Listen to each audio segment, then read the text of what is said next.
दुल्ला बच्चे आ जाओ, बाबा के पास बैठो, बाबा के पास बैठो।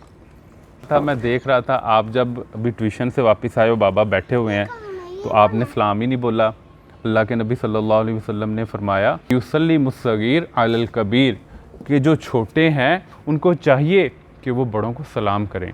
वल मारू अलल काइद, और अगर कोई गुज़रने वाला है ना तो वो सलाम करेगा जो बैठा हुआ होगा। अब मैं बैठा हुआ था, आपने मुझे सलाम नहीं बोला, और मैं आपसे बड़ा भी हूँ, तो इसलिए जब भी आप आओगे ना ट्यूशन से या बाहर से घर से, तो आपने अस्सलामु अलैकुम ऊंची आवाज़ में कहना। ये अल्लाह के नबी सल्लल्लाहु अलैहि वसल्लम की सुन्नत है।